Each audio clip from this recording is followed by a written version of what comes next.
ਵਾਹਿਗੁਰੂ ਜੀ ਕਾ ਖਾਲਸਾ ਸ਼੍ਰੀ ਵਾਹਿਗੁਰੂ ਜੀ ਕੀ ਫਤਿਹ। ਅਸੀਂ ਇਸ ਕਲਯੁਗ ਦੇ ਸਮੇਂ ਵਿੱਚ ਇਸ ਸੰਸਾਰ ਤੇ ਆਏ ਹਾਂ। ਗੁਰੂ ਮਹਾਰਾਜ ਜੀ ਨੇ ਇਸ ਕਲਯੁਗ ਦੇ ਸਮੇਂ ਨੂੰ ਬਹੁਤ ਹੀ ਉੱਤਮ, ਬਹੁਤ ਹੀ ਭਲਾ ਸਮਾਂ ਦੱਸਿਆ ਹੈ, ਕਿਉਂਕਿ ਇਸ ਕਲਯੁਗ ਦੇ ਸਮੇਂ ਵਿੱਚ ਅਸੀਂ ਥੋੜਾ ਟਾਈਮ ਭਗਤੀ ਕਰਕੇ ਬਹੁਤਾ ਫਲ ਪ੍ਰਾਪਤ ਕਰ ਸਕਦੇ ਹਾਂ। ਇਸ ਕਲਯੁਗ ਦੇ ਸਮੇਂ ਵਿੱਚ ਪ੍ਰਭੂ ਮਿਲਾਪ ਬਹੁਤ ਜਲਦੀ ਹੋ ਜਾਂਦਾ ਹੈ, ਕਿਉਂਕਿ ਇਹ ਕਲਯੁਗ ਦਾ ਇੰਨਾ ਭੈੜਾ ਸਮਾਂ ਹੈ ਕਿ ਕੋਈ ਜੀਵ ਦਾ ਮਨ ਗੁਰੂ ਮਹਾਰਾਜ ਜੀ ਦੇ ਚਰਨਾਂ, ਉਸ ਦੀ ਬਾਣੀ ਪੜ੍ਹਨ ਨੂੰ ਕਰਦਾ ਹੀ ਨਹੀਂ ਹੈ, ਤੇ ਜਿਹੜਾ ਕਰਦਾ ਹੈ ਉਹ ਉੱਤਮ ਪਦਵੀ ਪਾ ਲੈਂਦਾ ਹੈ।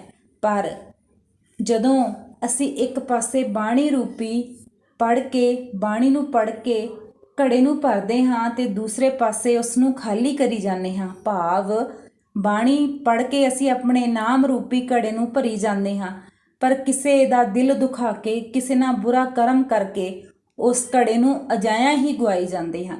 ਇਹ ਬਾਣੀ ਪੜ੍ਹਨ ਤੇ ਬਾਣੀ ਨੂੰ ਐਂ ਅਜਾਇਆ ਗਵਾਉਣ ਦਾ ਇੱਕ ਮਾਰਗ ਬਣਦਾ ਹੈ। ਉਸ ਨੂੰ ਕਹਿੰਦੇ ਹਾਂ ਬਦ ਅਸੀਸ। ਸਾਨੂੰ ਕਿਸੇ ਦੀ ਵੀ ਬਦ ਅਸੀਸ ਨਹੀਂ ਲੈਣੀ ਚਾਹੀਦੀ। ਇਸੇ ਕਰਕੇ ਮਹਾਂਪੁਰਸ਼ਾਂ ਦੇ ਜੀਵਨ ਨੂੰ ਬਾਚ ਕੇ ਸਾਨੂੰ ਬਹੁਤ ਕੁਝ ਸੋਝੀ ਮਿਲਦੀ ਹੈ, ਬਹੁਤ ਕੁਝ ਸਮਝਣ ਨੂੰ ਮਿਲਦਾ ਹੈ, ਸਾਨੂੰ ਮਾਰਗਦਰਸ਼ਨ ਹੁੰਦਾ ਹੈ। ਇਸੇ ਤਰ੍ਹਾਂ ਹੀ ਬਾਬਾ ਹਰਨਾਮ ਸਿੰਘ ਜੀ ਮਹਾਰਾਜ ਜੀ ਦੇ ਇੱਕ ਜੀਵਨ ਦੀ ਬਹੁਤ ਪ੍ਰਮੁੱਖ ਘਟਨਾ ਹੈ, ਜੋ ਆਓ ਅਸੀਂ ਸਾਂਝੀ ਕਰੀਏ। ਗਰਮੀਆਂ ਦੇ ਦਿਨ ਸਨ। ਬਾਬਾ ਜੀ ਆਪਣੀ ਝੌਂਪੜੀ ਵਿੱਚੋਂ ਬਾਹਰ ਅੰਬ ਦੀ ਛਾਂ ਹੇਠ ਬੈਠੇ ਆਪਣੀ ਮੌਜ ਵਿੱਚ ਸਿਮਰਨ ਕਰ ਰਹੇ ਸਨ ਕਿ 2-3 ਪ੍ਰੇਮੀ ਰਸਤੇ ਜਾਂਦੇ ਜਾਂਦੇ ਆਪ ਜੀ ਪਾਸ ਆ ਗਏ। ਫਤਿਹ ਬੁਲਾਈ ਤੇ ਬੈਠ ਗਏ। ਬਾਬਾ ਜੀ ਨੇ ਜਲ ਪਾਣੀ ਦੀ ਸੇਵਾ ਪੁੱਛੀ ਤੇ ਆਉਣ ਦਾ ਕਾਰਨ ਪੁੱਛਿਆ। ਉਹਨਾਂ ਨੇ ਉੱਤਰ ਦਿੱਤਾ ਕਿ ਅਸੀਂ ਗੜਦੀਵਾਲਾ ਨੂੰ ਜਾ ਰਹੇ ਸਾਂ।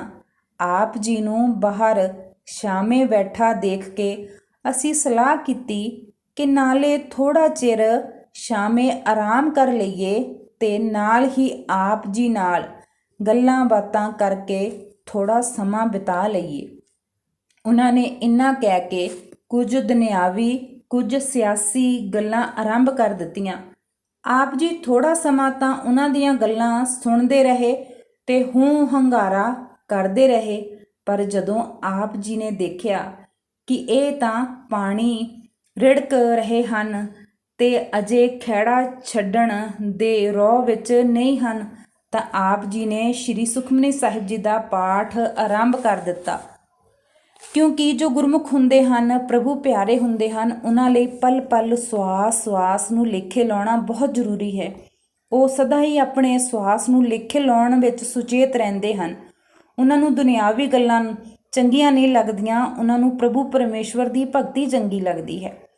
ਉਹ ਪ੍ਰੇਮੀ ਕਹਿਣ ਲੱਗੇ, ਬਾਬਾ ਜੀ ਅਸੀਂ ਤਾਂ ਤੁਹਾਡੇ ਪਾਸ ਬੈਠਣ ਤੇ ਗੱਲ ਬਾਤ ਕਰਨ ਆਏ ਸਾਂ, ਪਰ ਤੁਸੀਂ ਤਾਂ ਪਾਠ ਸ਼ੁਰੂ ਕਰ ਦਿੱਤਾ। ਪਤਾ ਨਹੀਂ ਪਾਠ ਕਦੋਂ ਮੁੱਕਣਾ ਹੈ। ਸਾਨੂੰ ਹੁਣ ਖੁਸ਼ੀਆਂ ਬਖਸ਼ੋ, ਅਸੀਂ ਚੱਲਦੇ ਹਾਂ। ਬਾਬਾ ਜੀ ਨੇ ਪਾਠ ਕਰਦੇ ਹੀ ਸਿਰ ਨੀਵਾ ਕਰਕੇ ਉਹਨਾਂ ਨੂੰ ਜਾਣ ਲਈ ਵਿਦਾਇਗੀ ਦੇ ਦਿੱਤੀ ਤੇ ਆਪ ਜੀ ਪਾਠ ਕਰਦੇ ਰਹੇ। ਆਪ ਜੀ ਨੂੰ ਨਿੱਤ ਇਹੋ ਜਿਹੇ ਪੁਰਸ਼ਾਂ ਨਾਲ ਬਾਹ ਪੈਂਦਾ ਰਹਿੰਦਾ ਸੀ। ਜਦੋਂ ਆਪ ਜੀ ਨੇ ਵੇਖਣਾ ਕਿ ਇਹ ਆਏ ਪੁਰਸ਼ ਲੋੜ ਤੋਂ ਵੱਧ ਐਵੇਂ ਫਾਲਤੂ ਗੱਲਾਂ ਕਰਕੇ ਆਪਣਾ ਵੀ ਸਮਾਂ ਵਿਅਰਥ ਗਵਾ ਰਹੇ ਹਨ ਤੇ ਸਾਨੂੰ ਵੀ ਨਾਲ ਹੀ ਭਾਈਵਾਲ ਬਣਾ ਰਹੇ ਹਨ, ਆਪ ਜੀ ਨੇ ਉਹਨਾਂ ਦੀ ਗੱਲ ਦੀ ਥੋੜੀ ਬੇਲ ਦੇਖ ਕੇ ਕਹਿਣਾ ਕਿ ਆਓ ਆਪਾਂ ਥੋੜਾ ਬਾਣੀ ਦਾ ਪਾਠ ਕਰ ਲੈਂਦੇ ਹਾਂ ਤੇ ਤੁਸੀਂ ਸੁਣਨ ਦੀ ਕਿਰਪਾ ਕਰੋ।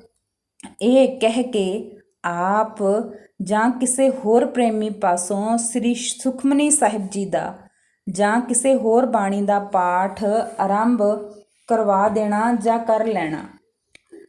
ਬਹੁਤੀ ਵਾਰੀ ਦੇਖਣ ਵਿੱਚ ਆਇਆ ਕਿ ਜਦੋਂ ਬਾਬਾ ਜੀ ਨੇ ਪਾਠ ਆਰੰਭ ਕਰਨਾ ਤਾਂ ਗੱਲਾਂ ਕਰਨ ਵਾਲੇ ਪ੍ਰੇਮੀ ਨੇ ਕਹਿਣਾ, ਚੰਗਾ ਬਾਬਾ ਜੀ ਤੁਸੀਂ ਤਾਂ ਹੁਣ ਪਾਠ ਕਰਨਾ ਹੈ, ਸਾਨੂੰ ਹੁਣ ਖੁਸ਼ੀਆਂ ਬਖਸ਼ੋ। ਆਪ ਜੀ ਨੇ ਪਾਠ ਕਰਦੇ ਕਰਦੇ ਹੀ ਉਸਦੇ ਜਾਣ ਦੀ ਫਤਿਹ ਦਾ ਉੱਤਰ ਥੋੜਾ ਸਿਰ ਨੀਵਾ ਕਰਕੇ ਦੇ ਦੇਣਾ ਤੇ ਉਸ ਪ੍ਰੇਮੀ ਨੇ ਥੋੜਾ ਪੱਤਰਾ ਬਾਚ ਜਾਣਾ। ਕੋਈ ਬਿਰਲਾ ਹੀ ਭਾਗਾਂ ਵਾਲਾ ਥੋੜ੍ਹੀ ਦੇਰ ਗੁਰਬਾਣੀ ਦਾ ਪਾਠ ਸੁਣਨ ਲਈ ਬੈਠਦਾ ਸੀ। ਜੋ ਬੈਠਦਾ ਵੀ ਉਹ ਵੀ 2-4 ਅਸ਼ਟਪਦੀਆਂ ਸੁਣ ਕੇ ਕਹਿ ਦਿੰਦਾ ਕਿ ਚੰਗਾ ਜੀ, ਸਾਨੂੰ ਹੁਣ ਖੁਸ਼ੀਆਂ ਬਖਸ਼ੋ, ਤੇ ਤੁਰ ਜਾਂਦਾ। ਕਿਉਂਕਿ ਗੁਰੂ ਪਾਤਸ਼ਾਹ ਜੀ ਦਾ ਵੀ ਅਟਲ ਫਰਮਾਨ ਹੈ ਕਿ ਉਹੀ ਪਾਠ ਕਰ ਸਕਦਾ ਹੈ ਜਾਂ ਪਾਠ ਸੁਣ ਸਕਦਾ ਹੈ ਜਿਸ 'ਤੇ ਪਰਮਾਤਮਾ ਦੀ ਕਿਰਪਾ ਹੁੰਦੀ ਹੈ। ਜਿਸ ਦੀ ਖੁਰਾਕ ਦੀ ਪੂਰਤੀ ਲਈ ਉਹ ਬੈਠੇ ਸਨ, ਉਹਨਾਂ ਦੀ ਖੁਰਾਕ ਉੱਥੋਂ ਮਿਲਣੀ ਬੰਦ ਹੋ ਜਾਂਦੀ ਹੈ। ਕਿਉਂਕਿ ਅਸੀਂ ਸੰਸਾਰਿਕ ਲੋਕ ਸੰਸਾਰਿਕ ਗੱਲਾਂ ਨੂੰ ਹੀ ਮਹੱਤਵ ਦਿੰਦੇ ਹਾਂ ਅਤੇ ਸਾਡਾ ਸੰਸਾਰਿਕ ਗੱਲਾਂ ਕਰਕੇ ਹੀ ਸਾਡੀ ਖੁਰਾਕ ਹੈ। ਅਤੇ ਉਹਨਾਂ ਨੂੰ ਜਦੋਂ ਖੁਰਾਕ ਮਿਲਣੀ ਬੰਦ ਹੋ ਜਾਂਦੀ ਹੈ ਅਤੇ ਉਹ ਅਲਵਿਦਾ ਕਹਿਣਾ ਜ਼ਿਆਦਾ ਜ਼ਰੂਰੀ ਸਮਝਦੇ ਹਨ। ਆਪ ਜੀ ਦਾ ਇਹ ਤਜਰਬਾ ਅਜੇ ਵੀ ਕਿਸੇ ਨੇ ਅਜਮਾਉਣਾ ਹੋਵੇ ਤਾਂ ਅਜਮਾ ਕੇ ਵੇਖ ਸਕਦਾ ਹੈ ਕਿ ਦੁਨਿਆਵੀ ਗੱਲਾਂ ਕਰਦਿਆਂ ਭਾਵੇਂ ਘੰਟੇ ਬੀਤ ਜਾਣ, ਪਰ ਜੇ ਗੱਲਾਂ ਨੂੰ ਰੋਕ ਕੇ ਤੁਸੀਂ ਗੁਰਬਾਣੀ ਦਾ ਪਾਠ ਕਰਨਾ ਆਰੰਭ ਕਰ ਦੇਵੋਗੇ ਤਾਂ ਵੇਖਣਾ 5-10 ਮਿੰਟ ਵਿੱਚ ਹੀ 1-1 2-2 ਕਰਕੇ ਸਾਰੇ ਉੱਠਣੇ ਸ਼ੁਰੂ ਹੋ ਜਾਣਗੇ ਤੇ ਬਿਰਲੇ ਭਾਗਾਂ ਵਾਲੇ ਖਰੇ ਸੱਚੇ ਤੇ ਵਪਾਰੀ ਹੀ ਰਹਿ ਜਾਣਗੇ। ਕਿਉਂਕਿ ਇਹ ਗੁਰਬਾਣੀ ਦਾ ਫਰਮਾਨ ਵੀ ਹੈ ਕਿ ਜਿਸ ਦੇ ਜੋ ਜੀਵ ਪਰਮਾਤਮਾ ਦੇ ਮਨ ਨੂੰ ਭਾਉਂਦਾ ਹੈ ਉਹੀ ਉਹਨਾਂ ਦੇ ਲਾਗੇ ਉਹਨਾਂ ਦੀ ਗੁਰਬਾਣੀ ਨੂੰ ਸਰਵਣ ਕਰਦਾ ਹੈ। ਕਿਉਂਕਿ ਸੱਚ ਦੀ ਕੂੜ ਦਾ ਮੈਲ ਹੀ ਨਹੀਂ ਹੁੰਦੀ, ਕਿਉਂਕਿ ਗੁਰਬਾਣੀ ਇੱਕ ਸੱਚ ਹੈ ਤੇ ਸਾਡਾ ਮਨ ਇੱਕ ਮੈਲਾ ਹੈ, ਉਹ ਉਸ ਨੂੰ ਆਪਣੀ ਮੈਲ ਹੀ ਚੰਗੀ ਲੱਗਦੀ ਹੈ। ਗੁਰਬਾਣੀ ਦੀ ਸਵੱਛ ਸਾਫ਼ ਸਫਾਈ ਸਾਨੂੰ ਚੰਗੀ ਨਹੀਂ ਲੱਗਦੀ ਹੈ। ਗੁਰਬਾਣੀ ਸੱਚ ਦ੍ਰਿੜ ਕਰਨ ਲਈ ਪ੍ਰੇਰਦੀ ਹੈ। ਸੰਸਾਰ ਦਾ ਸਾਰਾ ਆਧਾਰ ਕੂੜ ਹੈ, ਭਾਵ ਸੰਸਾਰ ਵਿੱਚ ਜੋ ਵਿਚਰ ਰਿਹਾ ਹੈ ਸਭ ਕੂੜ ਹੈ, ਗੁਰਬਾਣੀ ਹੀ ਸੱਚ ਹੈ। ਸੱਚ ਦੀ ਕਮਾਈ ਕਰੋ। ਉਹ ਪ੍ਰੇਮੀ ਅਜੇ ਗਏ ਹੀ ਸਨ ਕਿ ਪਿੰਡ ਬਾਛੀਆਂ ਤੋਂ ਇੱਕ ਪ੍ਰੇਮੀ ਜਿਸ ਦਾ ਨਾਉ ਸਰਦਾਰ ਹਰਬਖਸ਼ ਸਿੰਘ ਸੀ ਆ ਪੁੱਜੇ। ਬਾਬਾ ਜੀ ਨੂੰ ਫਤਿਹ ਬੁਲਾਈ ਤੇ ਪਾਠ ਸੁਣਨ ਲੱਗ ਪਏ। ਪਾਠ ਦੀ ਸਮਾਪਤੀ ਤੇ ਆਪ ਜੀ ਨੇ ਸਰਦਾਰ ਹਰਬਖਸ਼ ਸਿੰਘ ਨੂੰ ਆਉਣ ਦਾ ਕਾਰਨ ਪੁੱਛਿਆ। ਸਰਦਾਰ ਹਰਬਖਸ਼ ਸਿੰਘ ਨੇ ਬੇਨਤੀ ਕੀਤੀ ਕਿ ਬਾਬਾ ਜੀ, ਆਪ ਜੀ ਜਾਣੀ ਜਾਣ ਹੋ, ਜਿਵੇਂ ਕਿ ਆਪ ਜੀ ਨੂੰ ਪਤਾ ਹੈ ਕਿ ਬਾਰਿਸ਼ ਕਦੇ ਸਮੇਂ ਨਾਲ ਹੋ ਜਾਂਦੀ ਹੈ, ਕਈ ਵਾਰ ਔੜ ਲੱਗ ਜਾਂਦੀ ਹੈ, ਜਿਸ ਸਦਕਾ ਫਸਲ ਨਹੀਂ ਹੁੰਦੀ। ਸਾਡੇ ਨਾਲ ਦੇ ਖੇਤਾਂ ਵਿੱਚ ਲੋਕਾਂ ਨੂੰ ਟਿਊਬਵੈੱਲ ਲਾਏ ਹਨ, ਉਹ ਆਪਣੀ ਮਰਜ਼ੀ ਨਾਲ ਜਦੋਂ ਚਾਹੁਣ ਫਸਲ ਨੂੰ ਪਾਣੀ ਲਾ ਲੈਂਦੇ ਹਨ। ਸੋ ਉਹਨਾਂ ਵੱਲ ਦੇਖ ਕੇ ਮੈਂ ਵੀ ਆਪਣੇ ਖੇਤ ਵਿੱਚ ਬੋਰ ਕਰਵਾਉਣਾ ਆਰੰਭ ਕੀਤਾ। ਤਕਰੀਬਨ ਦੂਰ ਦੂਰ ਤੱਕ 10-12 ਬੋਰ ਕਾਫੀ ਡੂੰਘਾਈ ਤੱਕ ਕੀਤੇ ਹਨ।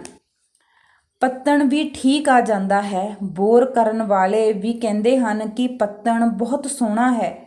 ਬਾਕੀ ਸਾਰੇ ਬੋਰ ਇਸੇ ਪੱਤਣ 'ਤੇ ਚੱਲਦੇ ਹਨ, ਪਰ ਜਦੋਂ ਬੋਰ ਚਾਲੂ ਕਰੀਦਾ ਹੈ ਤਾਂ ਪਾਣੀ ਨਹੀਂ ਆਉਂਦਾ। ਖਰਚਾ ਵੀ ਵਿੱਤ ਤੋਂ ਜ਼ਿਆਦਾ ਹੋ ਚੁੱਕਾ ਹੈ।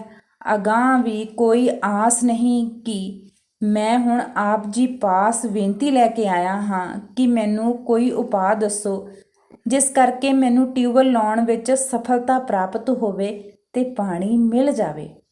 ਬਾਬਾ ਜੀ ਸਰਦਾਰ ਹਰਬਖਸ਼ ਸਿੰਘ ਨੂੰ ਦੀ ਗੱਲ ਸੁਣ ਕੇ ਕੁਝ ਦੇਰ ਚੁੱਪ ਰਹੇ ਤੇ ਕਹਿਣ ਲੱਗੇ ਕਿ ਤੁਸੀਂ ਧੁੱਪੇ ਆਏ ਹੋ, ਕੁਛ ਜਲ ਪਾਣੀ ਛਕ ਲਵੋ। ਆਪ ਦਾ ਬਚਨ ਮੰਨ ਕੇ ਸਰਦਾਰ ਹਰਬਖਸ਼ ਸਿੰਘ ਨੇ ਥੋੜ੍ਹਾ ਜਲ ਪਾਣੀ ਛਕਿਆ ਤੇ ਮੁੜ ਬਾਬਾ ਜੀ ਪਾਸ ਆ ਬੈਠੇ। ਸਰਦਾਰ ਹਰਬਖਸ਼ ਸਿੰਘ ਨੇ ਬੈਠਦਿਆਂ ਹੀ ਆਪ ਜੀ ਨੇ ਉਸ ਨੂੰ ਕਿਹਾ, ਸਰਦਾਰ ਜੀ, ਤੁਸੀਂ ਕਿਸੇ ਗਰੀਬ ਦੇ ਪੈਸੇ ਦੇਣੇ ਹਨ ਜੋ ਨਹੀਂ ਦਿੱਤੇ। ਤੁਸੀਂ ਦੇ ਵੀ ਸਕਦੇ ਹੋ, ਪਰ ਖਿੱਚੋ ਜੋਰੀ ਉਸ ਦੇ ਪੈਸੇ ਦਵਾਏ ਹੋਏ ਹਨ।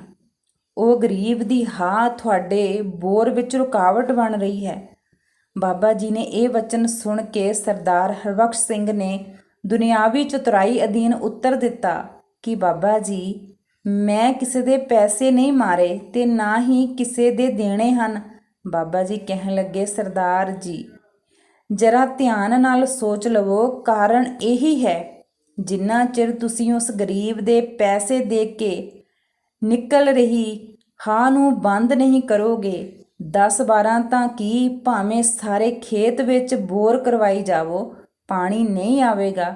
ਗਰੀਬ ਦੀ ਹਾਂ ਬਹੁਤ ਦੂਰ ਤੱਕ ਅਸਰ ਕਰਦੀ ਹੈ। ਭਾਵੇਂ ਉਸ ਵਿੱਚ ਇਹ ਸਮਰੱਥਾ ਨਹੀਂ ਕਿ ਉਹ ਆਪਣੇ ਤੁਹਾਡੇ ਪਾਸੋਂ ਜ਼ੋਰ ਨਾਲ ਜਾਂ ਸਰਕਾਰੀ ਦਰਬਾਰੇ ਫਰਿਆਦ ਕਰਕੇ ਪੈਸੇ ਲੈ ਲਵੇ, ਪਰ ਉਸ ਗਰੀਬ ਦੇ ਅੰਦਰੋਂ ਹਰ ਵੇਲੇ ਨਿਕਲ ਰਹੀ ਬਦਅਸੀਸ ਦੇ ਹਾਂ ਤੁਹਾਡੇ ਕੰਮ ਵਿੱਚ ਰੁਕਾਵਟ ਬਣ ਰਹੀ ਹੈ।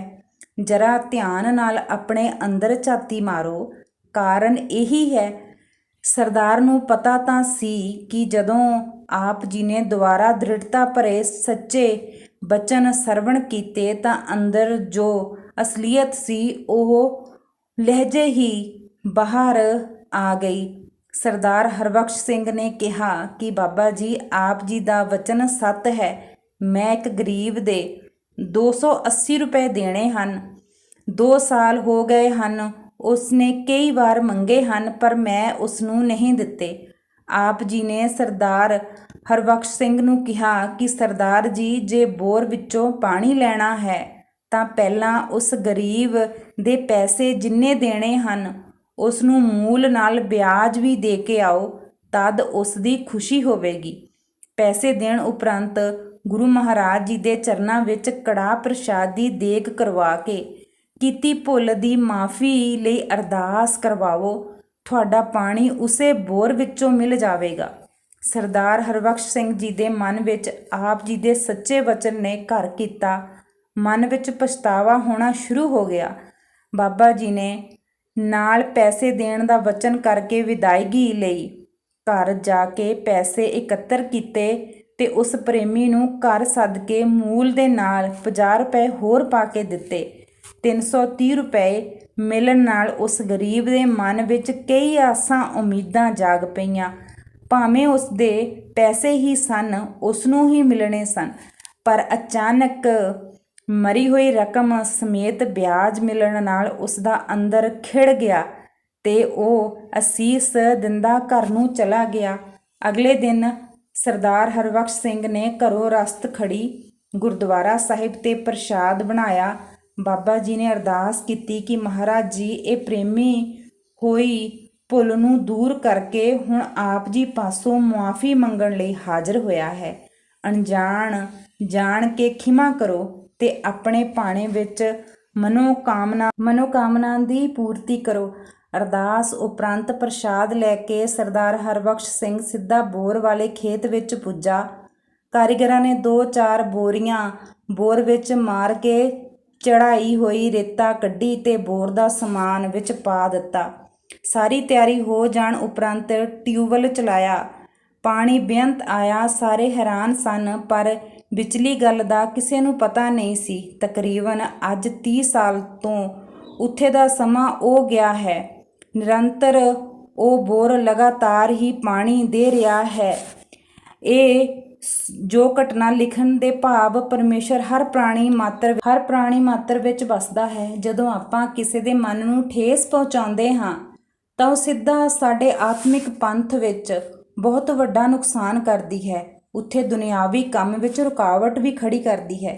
ਇਸ ਲਈ ਸਾਨੂੰ ਕਿਸੇ ਦੇ ਵੀ ਮਨ ਨੂੰ ਠੇਸ ਨਹੀਂ ਪਹੁੰਚਾਉਣੀ ਚਾਹੀਦੀ ਤੇ ਸਭ ਦੀਆਂ ਖੁਸ਼ੀਆਂ ਪ੍ਰਾਪਤ ਕਰਨੀਆਂ ਚਾਹੀਦੀਆਂ ਹਨ। ਵਾਹਿਗੁਰੂ ਜੀ ਕਾ ਖਾਲਸਾ, ਵਾਹਿਗੁਰੂ ਜੀ ਕੀ ਫਤਿਹ।